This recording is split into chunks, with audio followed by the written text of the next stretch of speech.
Hello, Daniel. Hello, David. How are you, sir, this evening? I'm great. I've been busy. How about you? I've been busy. I'm freaking exhausted. It's been a long day. So, yeah, but this could be I think we interesting. can we can Yeah, both pretty much assume that the answer to those questions is always going to be, yeah, I've been busy. yeah, that's legit. Yeah. So let's get started here. Okay. All right, let's do it.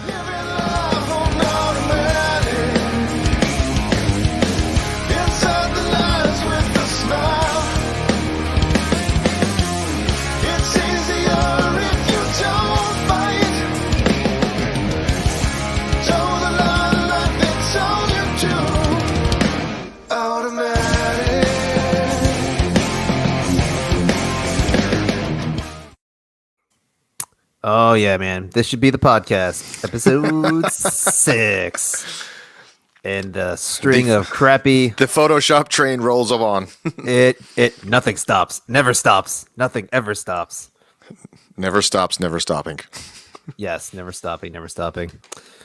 Well, yeah, man. Gosh, it's Tuesday, but it feels like a Monday, and Mondays are always exhausting for me. I know that sounds cliched, but it really is. I don't know why. Like I am the tiredest on Monday night when I get home from work on that first day of work. I don't know what's up with that. Maybe because I don't really get weekends anymore. I don't know. I just keep going most of the time. Yeah, it's weird. Mhm. I find myself being like trying to get done with work as soon as possible on Monday so that I can like take a nap and stuff. Yeah. But then I get all messed up and like especially because my weekends tend to be filled up with a lot of like interpersonal interactions. I'm driving to do shows and stuff like that. That it's like I have to recharge from the time that normal people are already recharging, and because I'm kind of an introvert slash ambivert kind of person, so Herbivore. Is that what you? Did I hear that? well I they did. call it ambivert. Yeah, I didn't know what that was. What is that? That's why I was joking. It's like halfway between introvert and extrovert. Yeah, so like a herbivore. No, omnivore, like a bear. Omnivore. Dang it.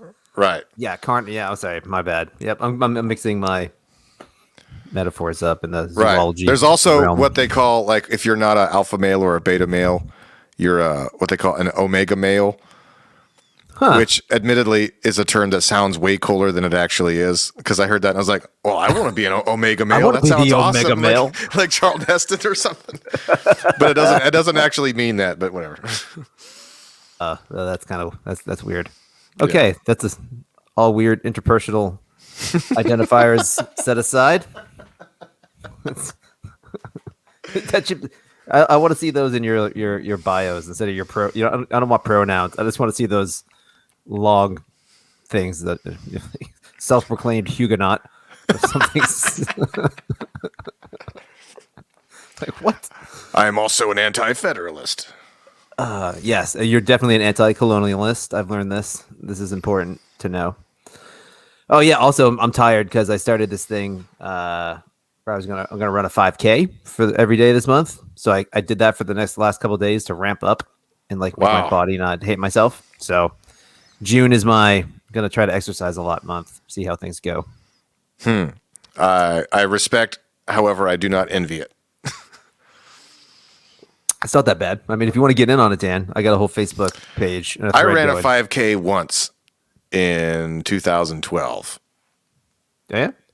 I survived. Oh, good. Here you are. That's cool. All right. Well, I'm trying not to ramble too much. I'm tired, so I might be a little rambly. So, um, back to the graphic. So, this isn't Facebook breaking up. This is my possible breakup with Facebook or social media in general. I went back and I found the Seinfeld clip or just the joke. They're like when Elaine's like, "That's it. I'm breaking up with Putty. It's over." And Jerry's like, "You can't just break up like now. It's like when you have to push over a Coke machine. You have to get it rocking back and forth. It's like it never goes over once. It's like, and I don't know why I thought of that. I was just like, that's such a funny analogy. Like, you don't just break up. It's pushing over a Coke machine. Like, who pushes over a Coke machine? That's real. I don't know. With all of my encyclopedic Seinfeld knowledge, I don't remember that quote, but that's fine. Nice. I mean, you know what I'm talking about though now, right? Well, yeah. I Or mean, not? Okay. All right.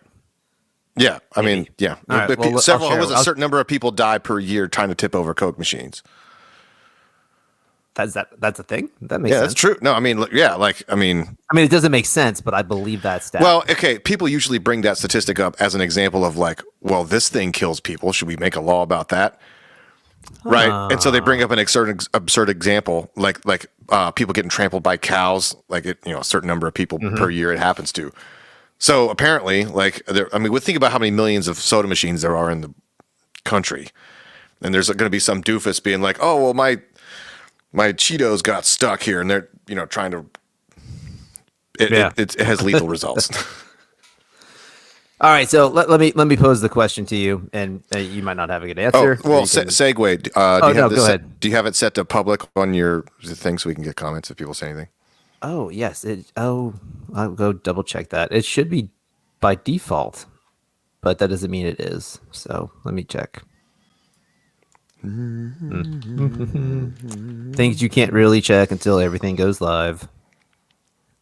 Yeah, both of those are public.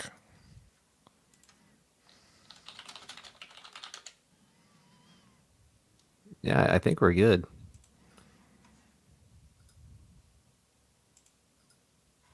Okay. Oh wait, I didn't comment on the stream itself. I don't know. I don't want to keep. Yeah, whatever. Okay, go ahead. Let's hope it goes. Type away. So, like, what I was just asking. So, like, is there a redeeming quality to having social media in your life? And I don't say this necessarily on like the aggregate. Is it good? Is this a general you, or are you asking me personally? I'm going to ask you personally, I guess, or you can go both ways, or either way. I don't know. Whatever way is easier for you to answer. I mean, I would have to say, on the surface, yes. Mm-hmm.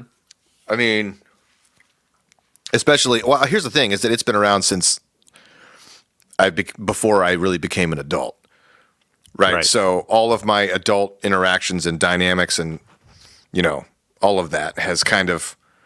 It's been a constant presence there.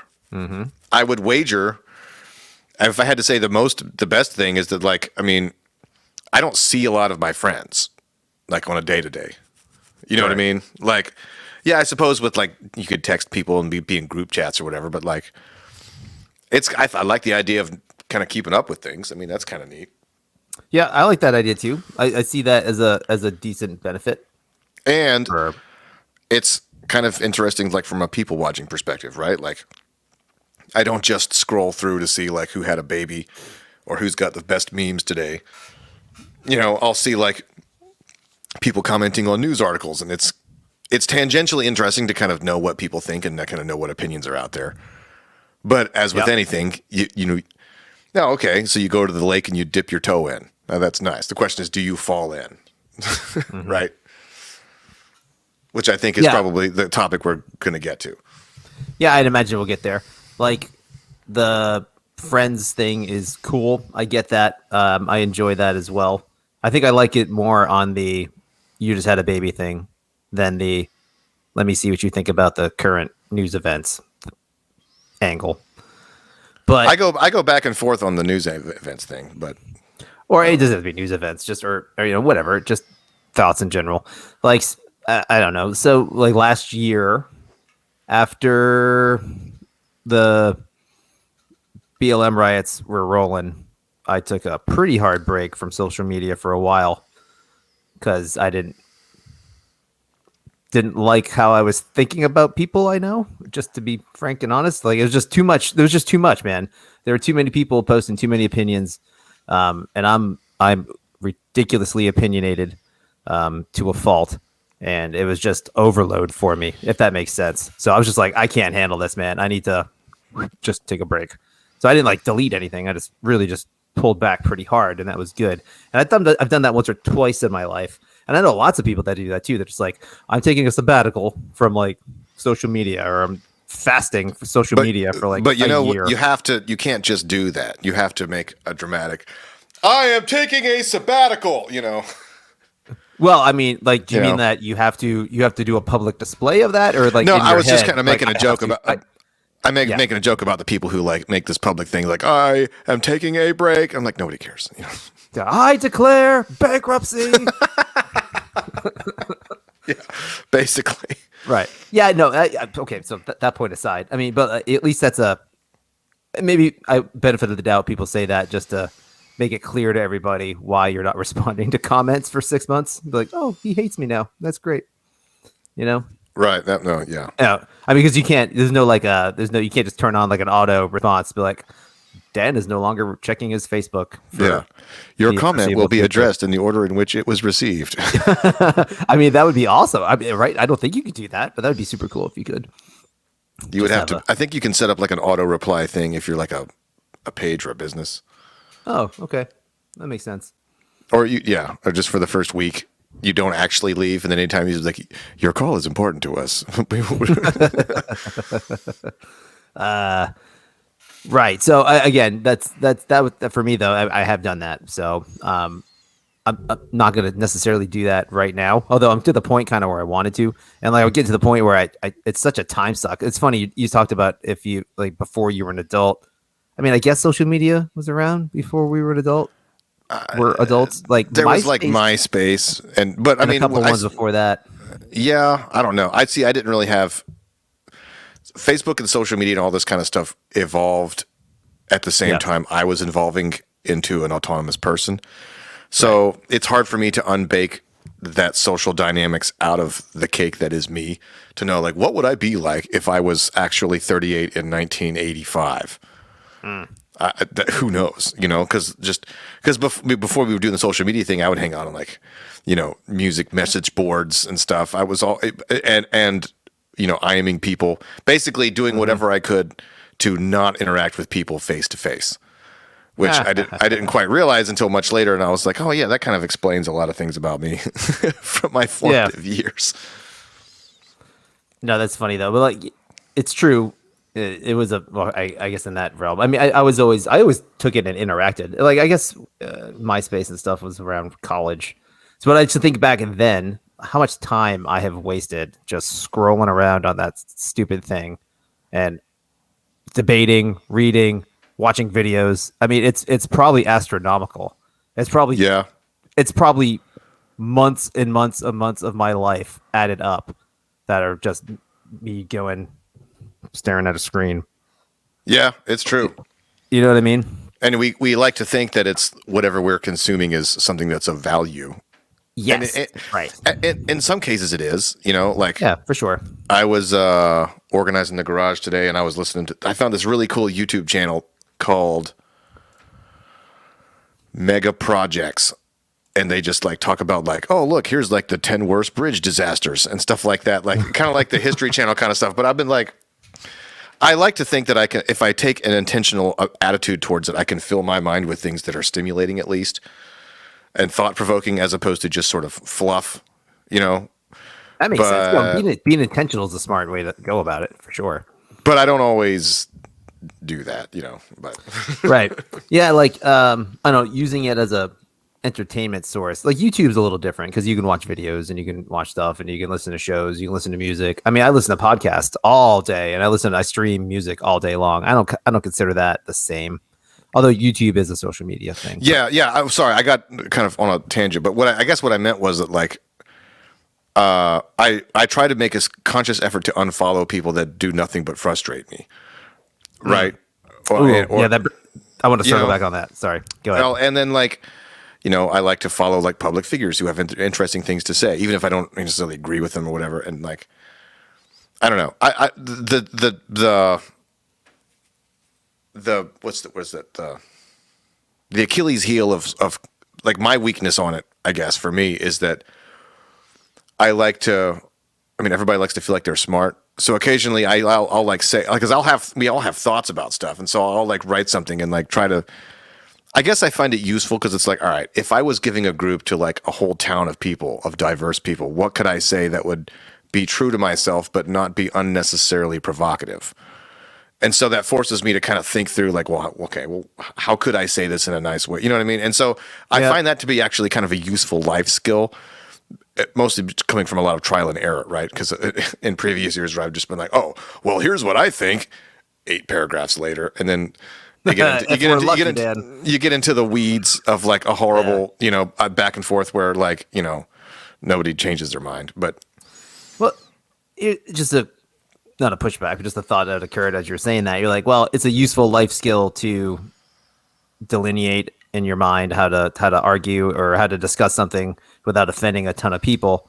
Of course, you're never in that position in real life. You're never sitting in front of 60 or 70 people going, I'm going to get into a discussion with all of you at the same time. Like you're usually in a one-on-one, and most people don't have the wherewithal, the fortitude, or the just frankly the balls to get into a face-on-face confrontational argument, not argument, even just a conversation, a disagreement with somebody.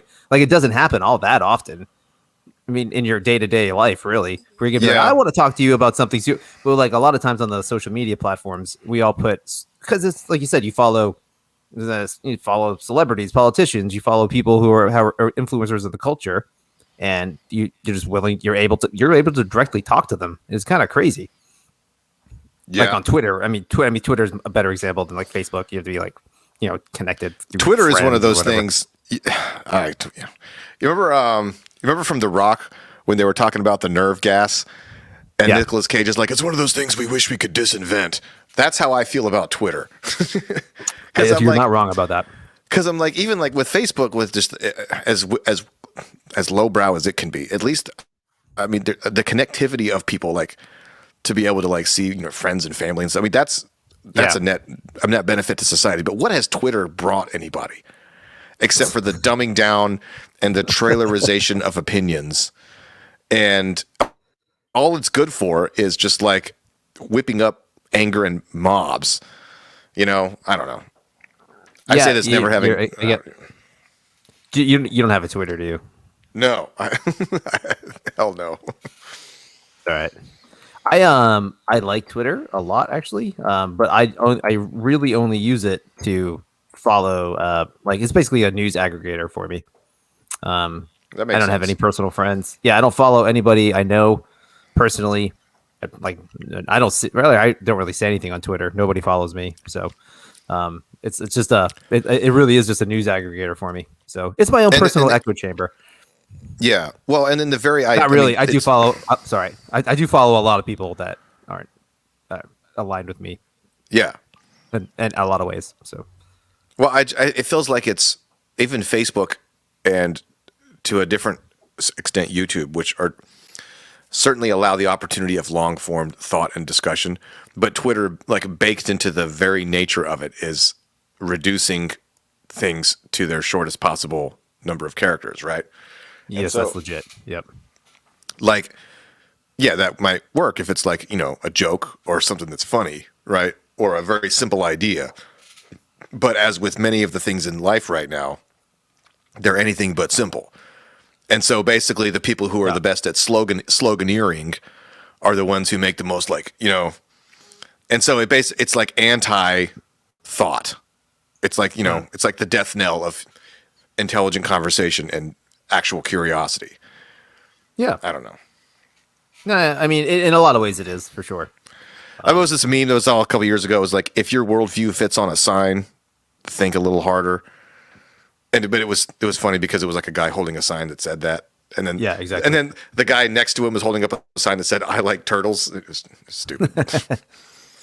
It's like the line of the Green Day song, get your philosophy from a bumper sticker. I've loved that line forever. It's such a funny song, or warning. Yeah. The song. But, well, so I guess the next thing I would say is that like I have conflicted feelings because I'm a person, and you are too, who really likes talking about stuff. Yeah. Right. And so on the surface, a platform that allows you to talk about stuff with dozens, hundreds, millions of people would be like, well, that sounds cool. Except the problem is that like you're talking to people. And people vary, right? Yeah. So it's a tool and all about how you use it, And so I guess it's one of those things where, how they say like, I used to think a lot like the old phrase like, power corrupts and absolute power corrupts absolutely. And I'm like, I don't really believe that. I think that power reveals, it's not like. Because I think the absolute power, that's actually like kind of like a weird Marxist kind of way of looking at things. Like the powerful people are bad because they're up there. Like, no. They're bad because they're people, right? And so the poor guy who nobody listens to isn't inherently better. right? It just Correct. you don't notice it as much. And so I don't think social media like changed people. I think it just revealed what was inside us all along, which is that we all have the tendency to be opinionated blowhards. Yeah. So, like, but there's other parts to that too. But you can go ahead. Yeah, no, I mean it's like it's not particularly revelatory to say that you're hiding behind your computer and your keyboard, and that just makes the blowhardiness easier and the jackassiness easier to come out. The bad stuff comes out easier. It can, or it doesn't have to. It doesn't for everybody, but it does for a lot of people. Yeah, yeah. I mean, it's a lot easier to just go enter, Right.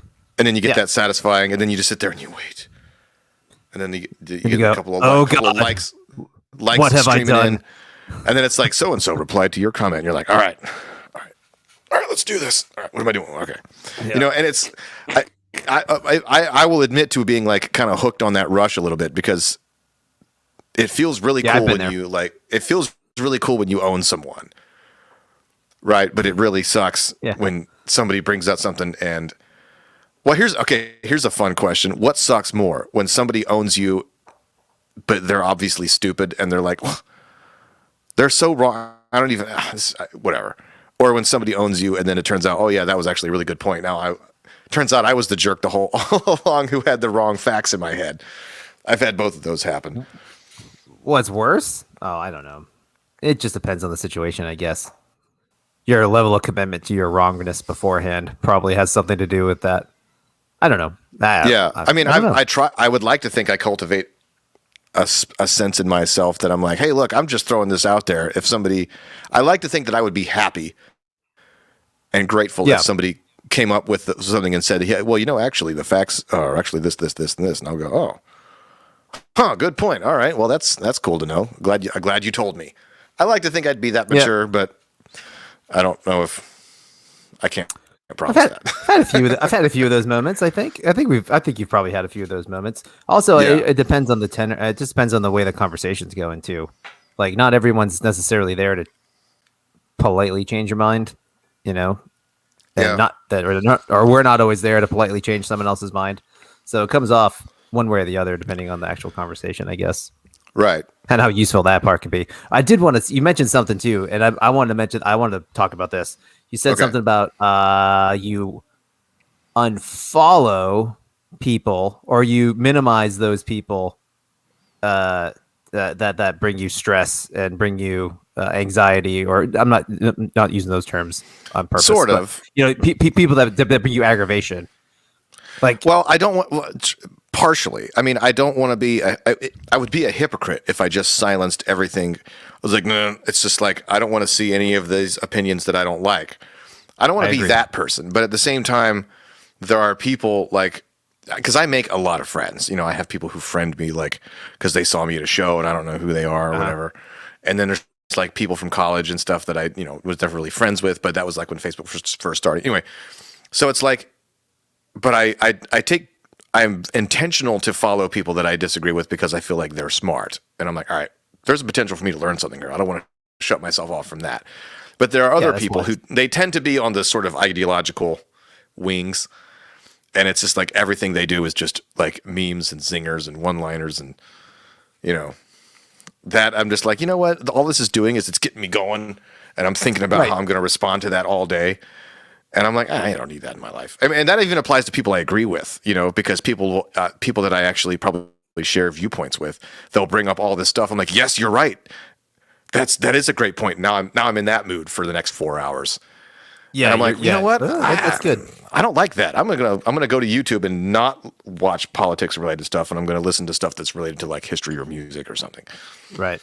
Well, isn't it funny though? Like, do you like in that instance? So, like, say we'll just use Facebook as the example. You got a Facebook friend, and like you mute them or you hide their whatever in your timeline, whatever Yeah. that means. You know what I mean? Just so you don't see those. Do you feel like that's just pointless then? Like, why do you keep them on your Facebook page? Like, It's Because then, like, it's fewer is it- clicks is it- than is it unfriending them, I politeness? guess. oh, is that it is? It's just lazy. This is just easier. I don't know, but I mean, I don't know. Do you feel like it would be? Do you feel like it's a polite Maybe- thing to do to keep some general maybe it's acquaintance maybe of yours? it's vanity. Maybe it's like, Oh, well, I don't you want to want see that what friends list? they have to say. I want them to see what I have to say. Like, Oh, okay. I don't know. Oh, fair enough. No, I've never thought about it like that. See, I've had that, and I have a few people that have even asked me like, "Well, why do you even keep them on your Facebook?" I was like, I don't know. I don't think I want to be like a dick and just cut them off. Yeah, like, because I mean, how often is it that like somebody's crossed your mind and you're like, oh, or like say you see somebody like talking to somebody else that you know, and you're like, oh right, yeah, right. what are That's they how up it to? And you normally click goes on their down. name and it says add friend, and you're like, Oh no, when did that happen? Yeah, you guys, and it's just like it puts you in this like. you cut me deep, Joe Bordenaro. He's gonna be the only one who might listen to this later, so that's why I said his name. That's funny. Yeah, no, that is true. I mean, that's a thing, right? Because and it's silly, but you also kind of touched on it earlier. Right? Like you got all these old acquaintances or real tangential people you've met in your life, then you're connected to this network. Whereas, and then you get all the inner workings of their life and their mind and their thoughts, and you're like, I don't necessarily want all of that. But then, like, you don't necessarily see them, you don't talk to them, you don't interact with them. They're not part of your circle, they're not part of your friends group, they're not part of your family. Then you're just like, if you hit delete, that's kind of it. Like I mean, you could circle back and find them again, but like that's the connection. And like what you're saying there is, no, let's not do this. I don't want you in my life because this is how we are. This is how you're in my life. This is that small little narrow sphere. And if you go, I don't ever want to hear from you, and then you delete them, I don't know. It seems permanent. Does that make sense? Because like when you see that thing where someone's like, Yeah. "Oh my god, they took me off their friends list," oh, and then you're like, "Oh wait, we're not really friends. We're just connected on this stupid algorithm page." Yeah.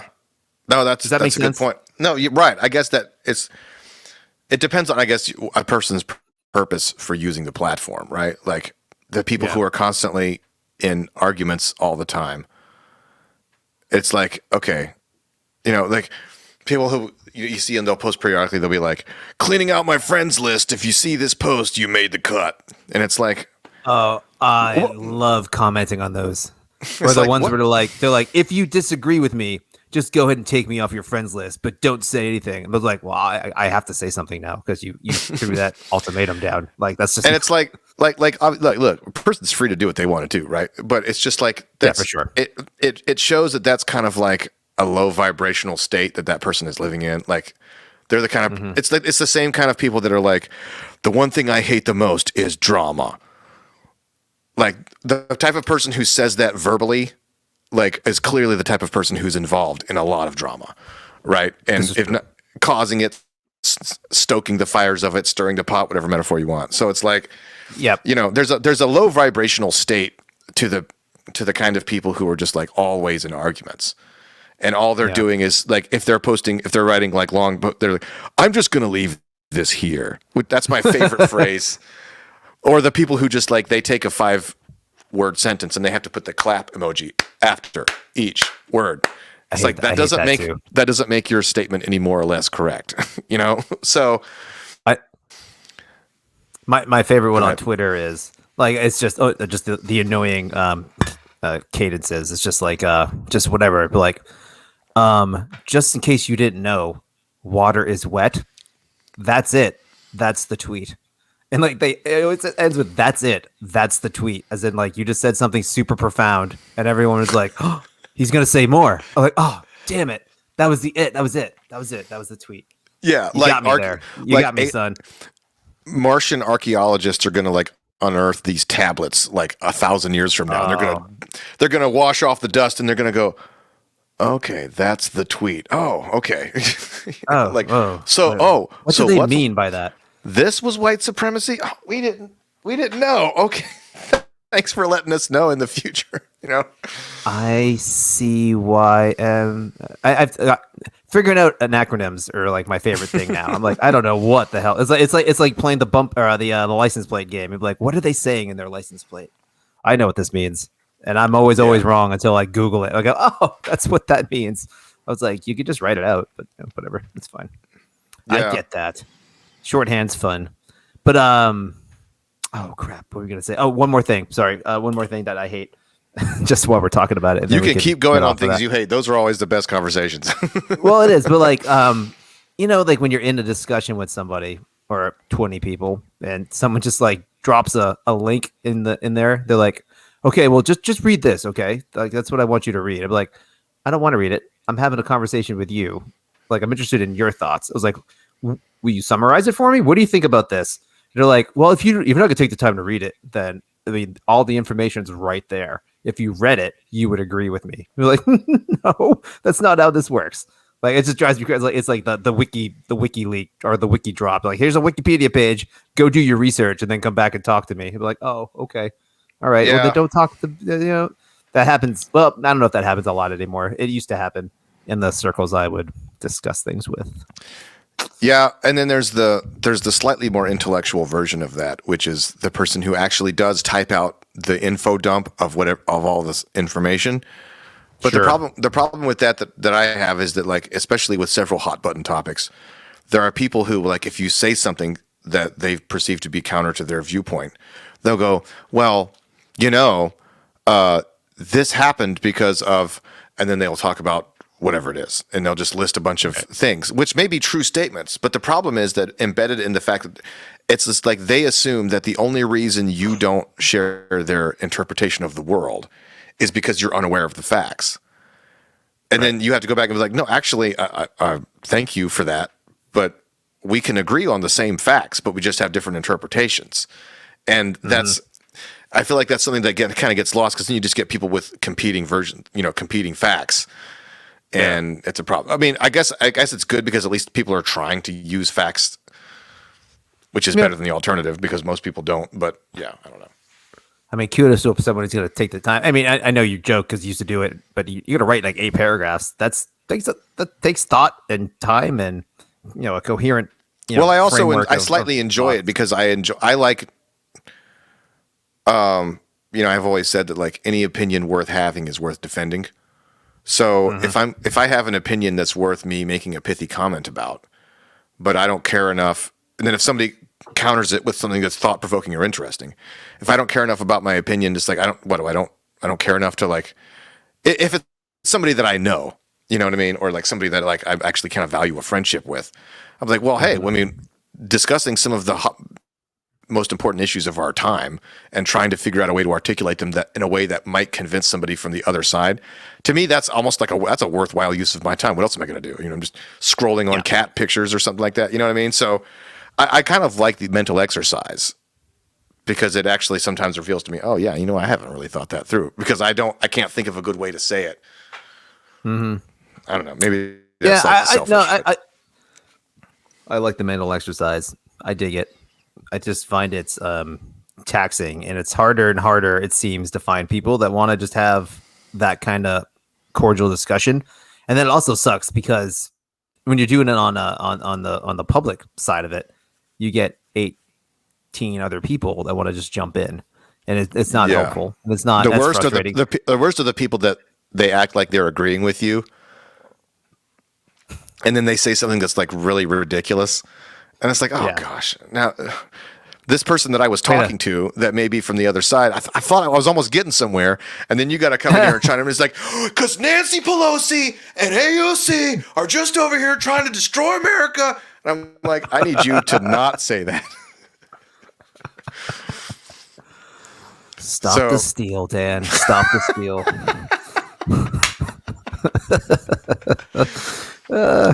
Yeah, that's good. I don't know, man. So, I mean, it is exhausting. I mean, it's one of those things where it's like, maybe I wouldn't be so, like, what did people, here's a question. What did people do before social media? I mean, did they just, like, everybody argued with their coworkers? You know what I mean? Like, or their family and friends. Yeah. Christmas and Easter, man, dinner, that kind of thing. Because I'm trying to think back, like, I guess coworkers, right?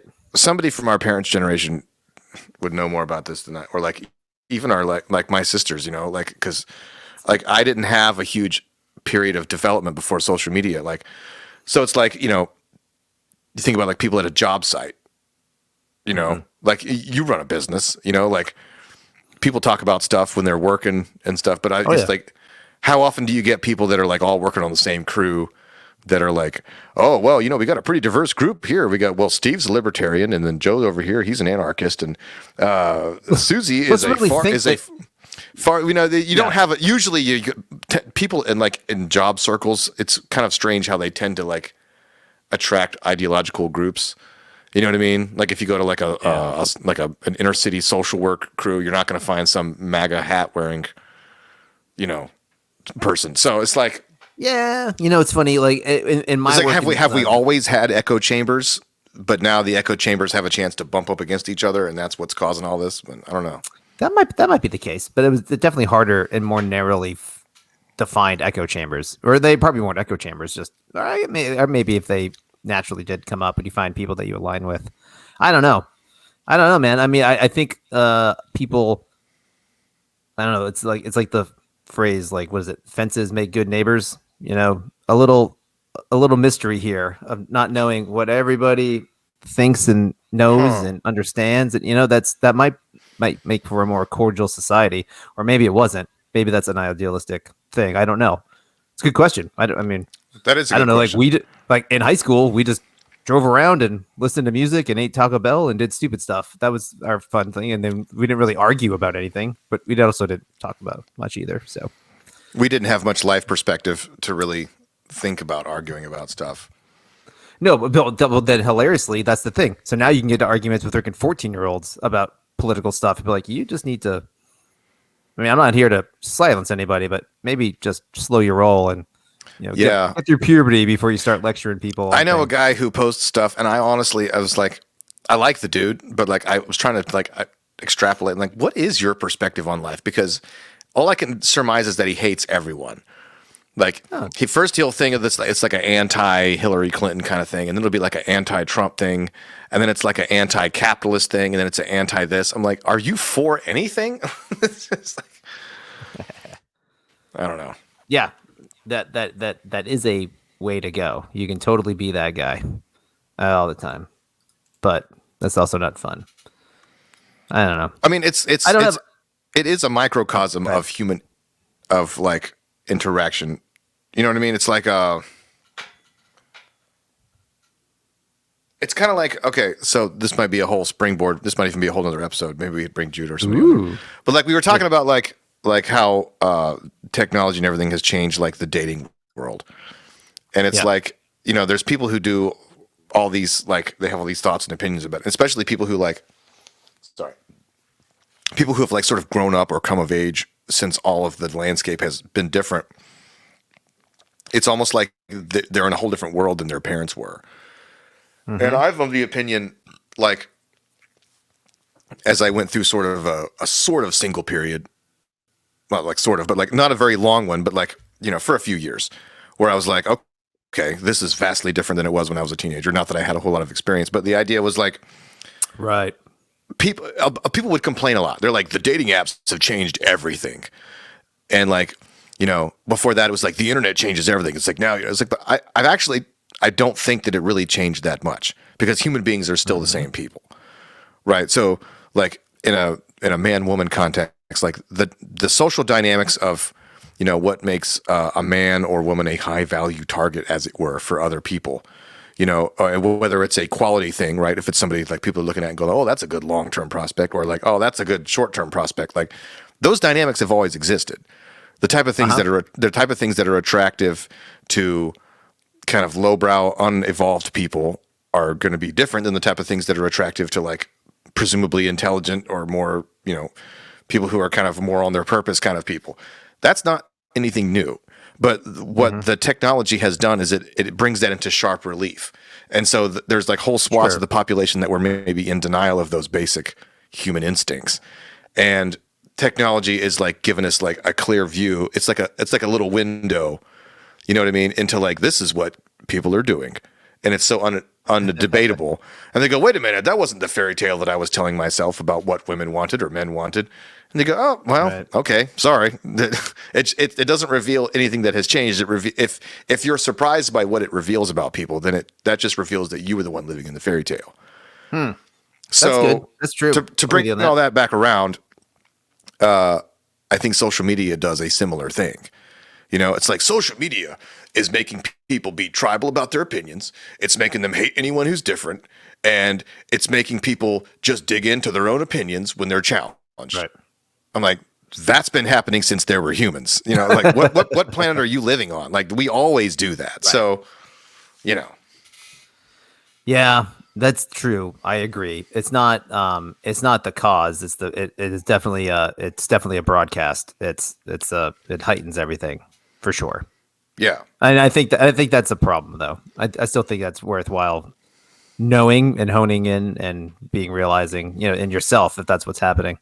It does, and it drives me crazy as I talk about the time suck, and it's still literally like the first thing I do in the morning is I grab my phone and like I hate myself for like 10 seconds. Like I just can't believe I just literally went to this stupid freaking thing just to see what's going on. Myself today.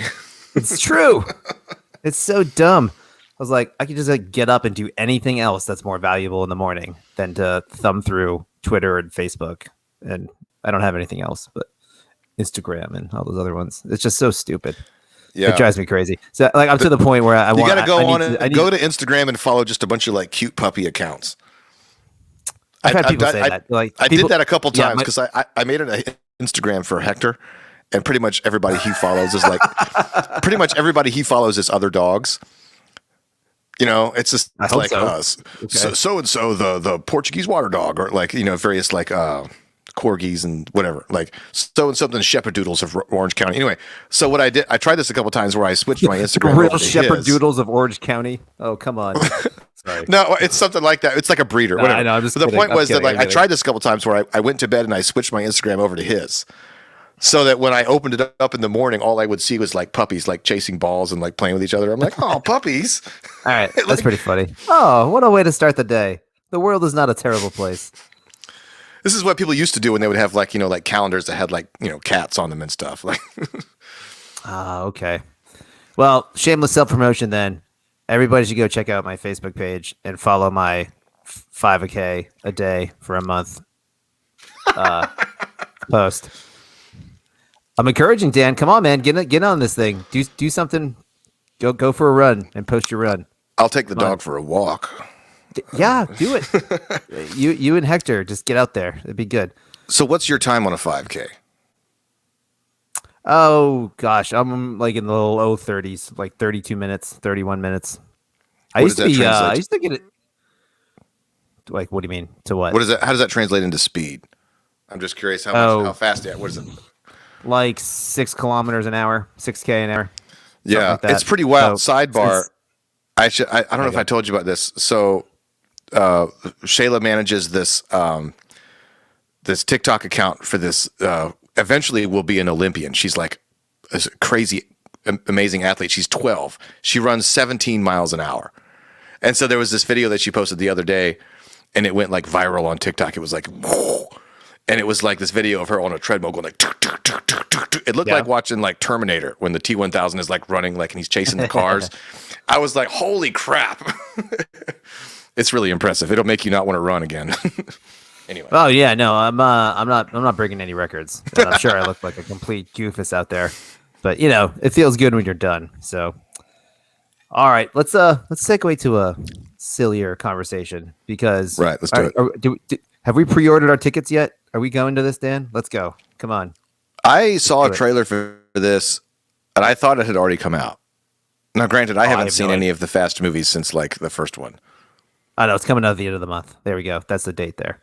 I saw the first one and with mutual friends in high school, and I left going, that was the dumbest thing I've ever watched in my life. And then 15 years later, they're on like number 7. I was like, there's 7 of these movies? I was like, what the hell are they how is this a storyline still? But it's a summer blockbuster. There it is. It's big. So what do you think? I don't know. I'm just kidding. We don't need to go to that. But I did ask you what the best. There's an inherent likability to all those people, right? Those people? Are you sure? No, I disagree. Oh, okay. Well, what happened? Wasn't The Rock in some of them? Yeah, probably. And like Paul Walker and Michelle Rodriguez. I mean, those are people that have a certain amount of charisma. I'm sure they're fine. I really don't care. It's not my scene. It's not the movie I want to go to. But like summer blockbusters is a fun thing because like you can go to the movies now apparently at some spots. So I asked you what you thought the best year for summer blockbusters was, and you immediately pulled out 2 years, which I knew you would. So tell me about it. Tell me about? Or Well, I mean, okay. I thought and I can't pull it up in front of me, but like I have a few graphics if you'd like. 89 was a big one, right? You got like Batman, Indiana Jones, like all these. Yep.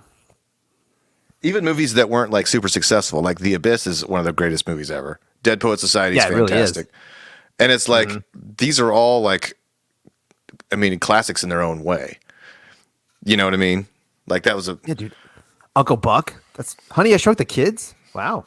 That's a good movie.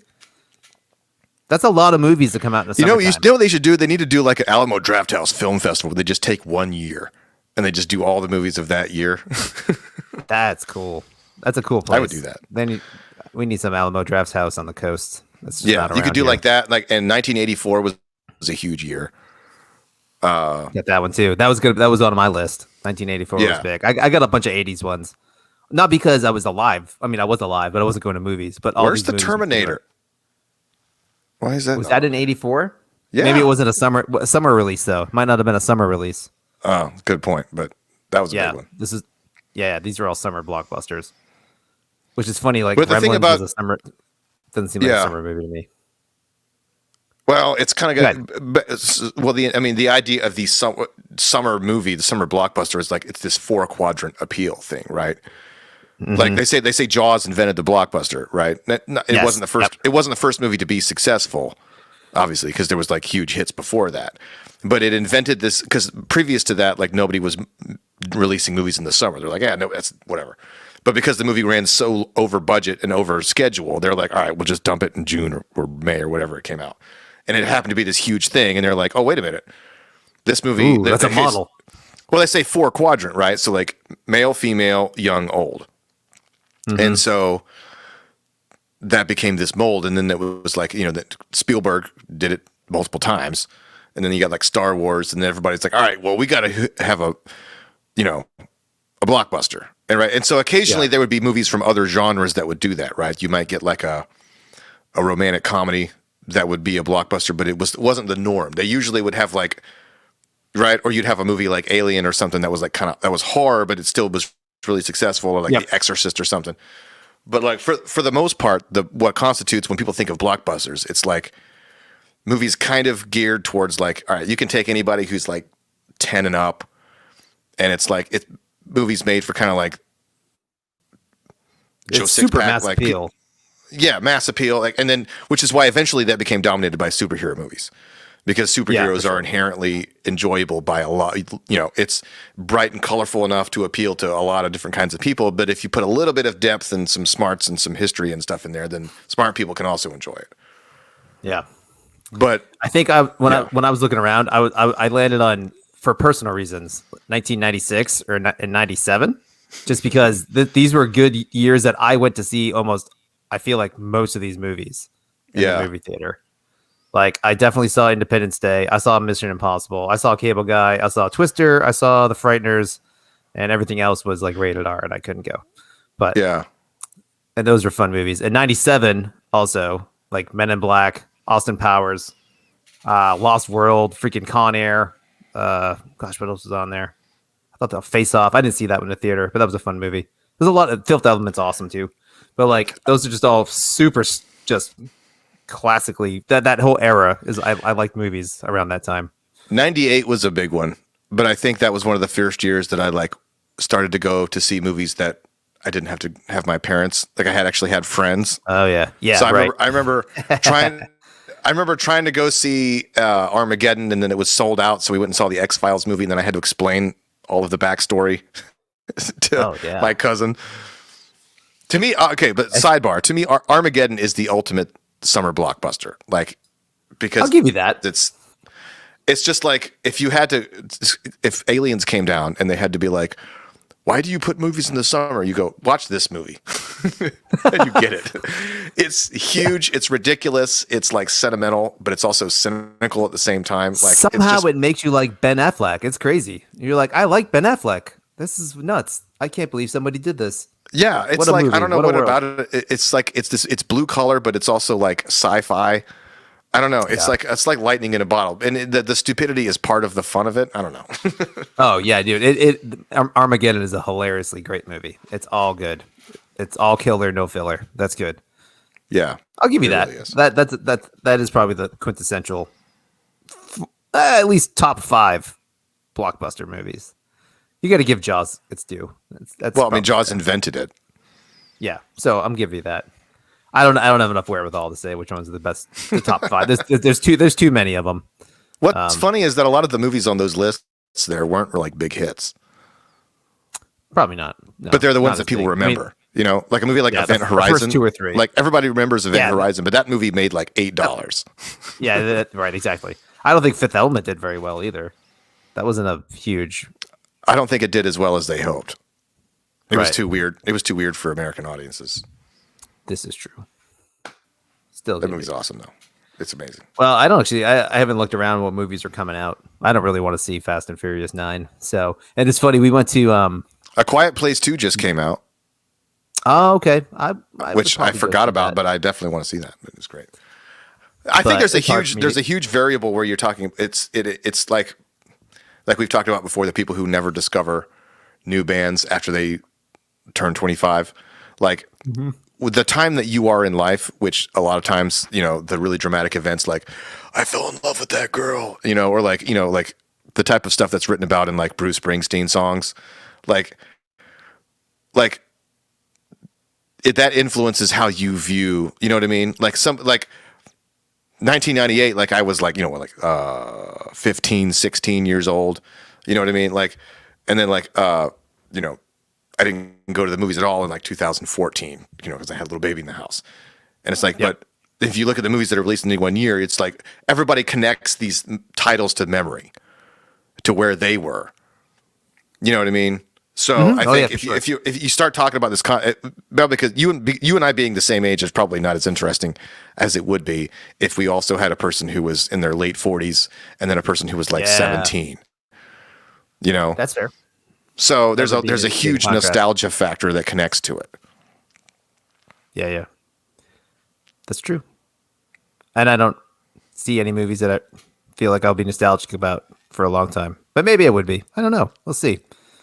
I might go to a movie this summer. There's something that I've seen a lot of movies recently that I thought were fantastic that, you know, I'll look back on and be like, in the theaters? Not in the theaters, though, right? You haven't gone not like this year necessarily. I mean, like in the last few years, I mean, that I thought were like legitimately great movies. Like I remember getting a group, but is this movie great? And then do I have a great memory of this movie?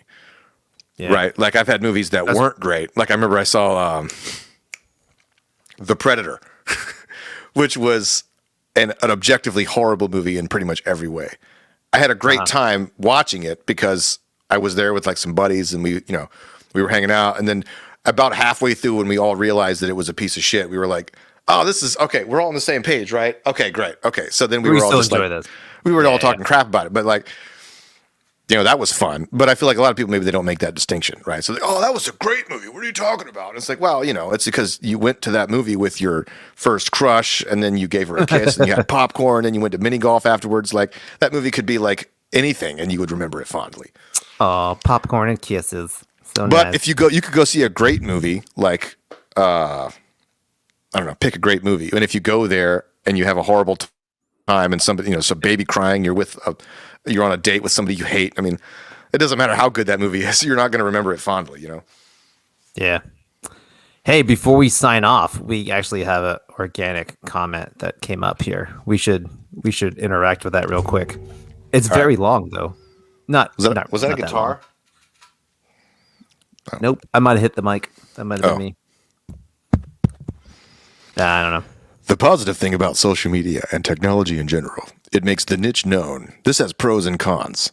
Previously, you couldn't find your tribe, so you had to compromise with others who didn't view the world the way you did. Obviously, good and bad items here.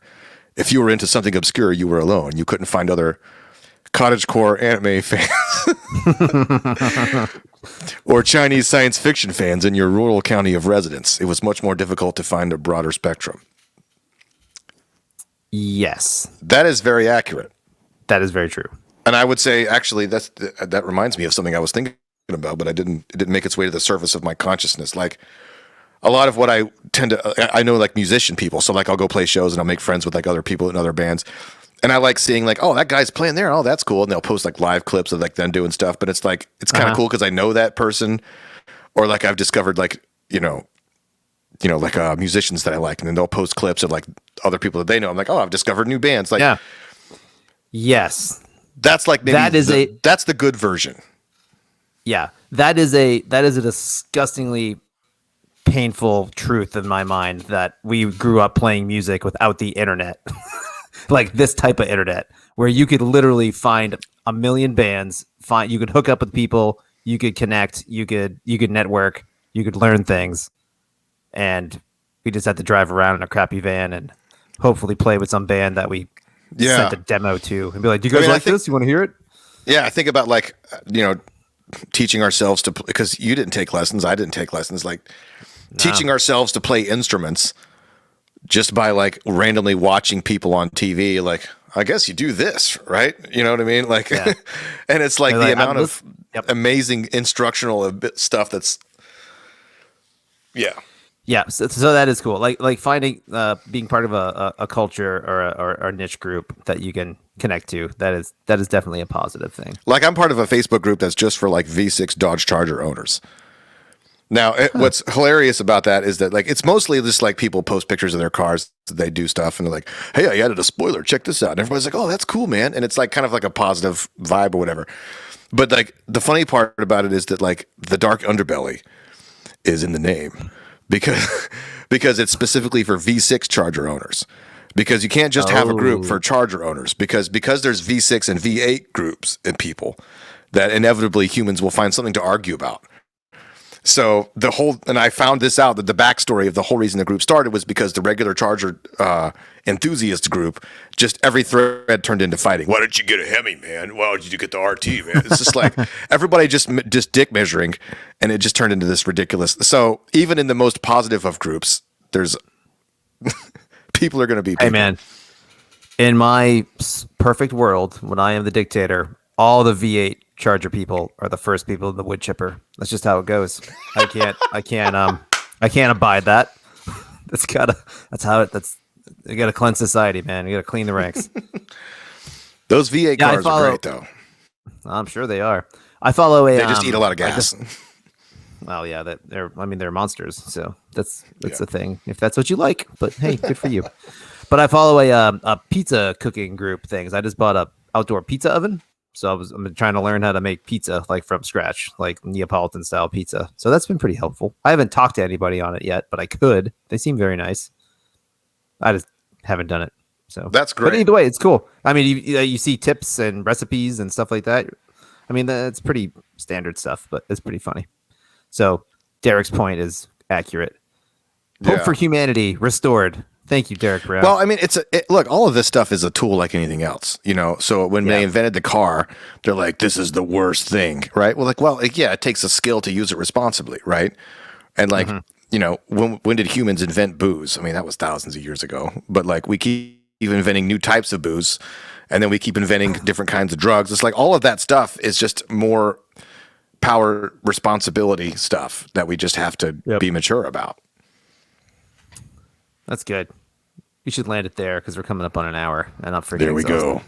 This is the tweet. I hate you.